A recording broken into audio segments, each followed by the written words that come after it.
I've been getting messages for years and years and years that I need to write a book. And my first reaction is probably what everybody does, is like, are you kidding? What the heck am I going to talk about? What am I going to write about? Who even is going to read it? Who's going to even care?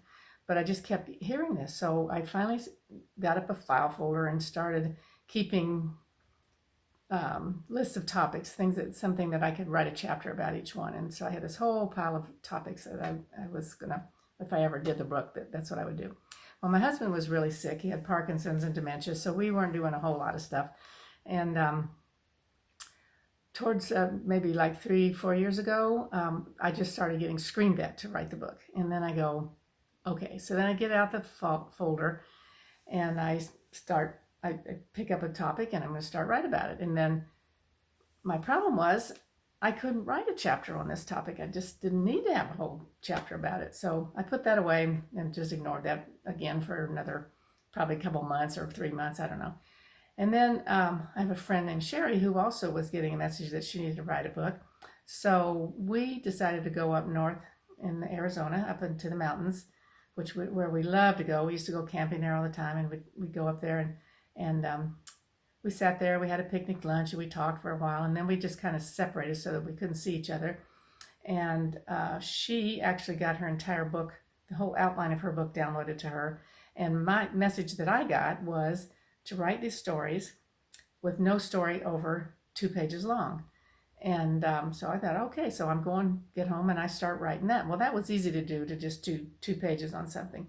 So I started the first book, and it came out with about, it's got 44 little stories in it. And I'll show a copy of this. Is what it looks like right here. And so that came out about maybe 2.5 years ago. And when I started that, I just wrote the stories, and that was fairly easy because I tell stories all the time, and I just had to fine tune them, and I'll tune them now. And then I went online.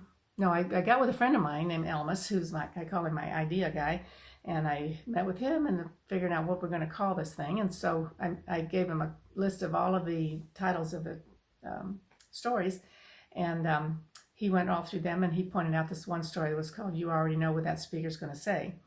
And he said, there's your title. It says, you already know this.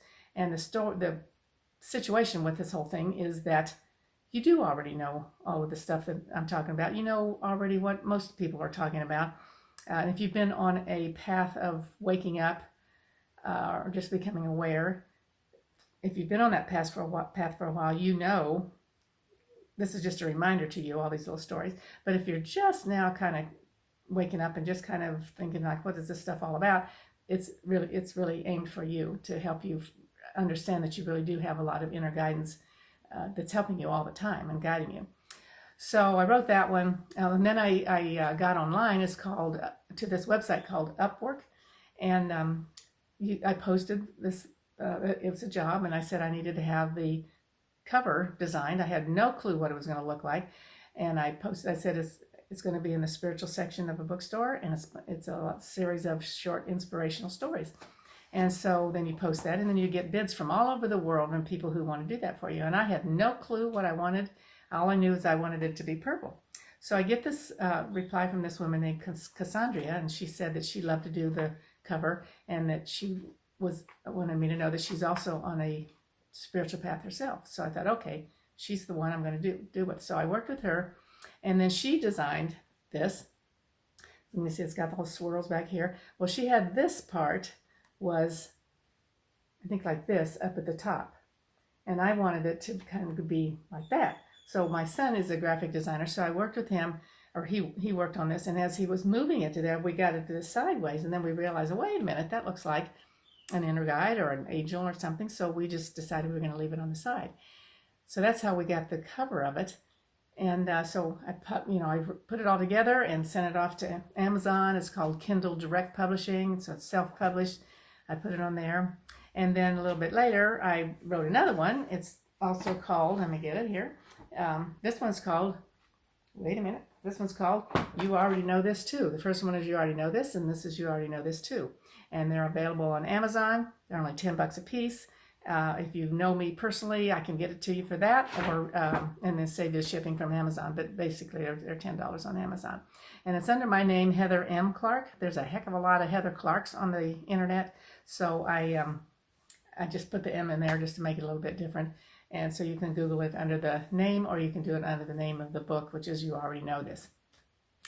Anyway, getting a lot of interesting feedback from people who are using it. My sister works with people who've got diagnosis of mental illness, and she trains peer support group leaders to work with these people, and they're training them to understand that you are not that diagnosis, that you can live in spite of that. And so in her training, so she uses my books. I give her a whole bunch of them, and she'll pass them out and have a class of maybe 8 people, and she'll just tell them to open up to any story, and about 6 out of 8 people say, like, wow, that's exactly what I needed to hear today.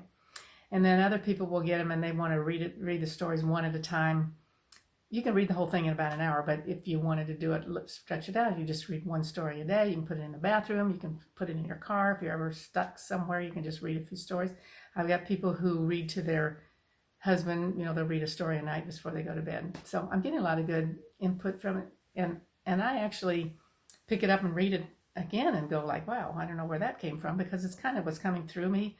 A lot of it's just me telling stories, and it is mostly all me telling stories, but the stories are coming through from a different place. And so I read it again and kind of amazed at what I put there. So they're real short, only 2 pages, and I know nobody has time to read a really long book unless it's a novel.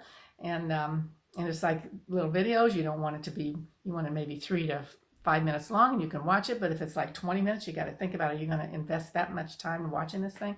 So everything I'm going to do is be short, 3 to 5 minutes. And just like my books are nice and short, my stories. So anyway, I hope you would pick up one or both of them and check them out and see what you think, and let me know. Give me some comments and let me know what you think about it.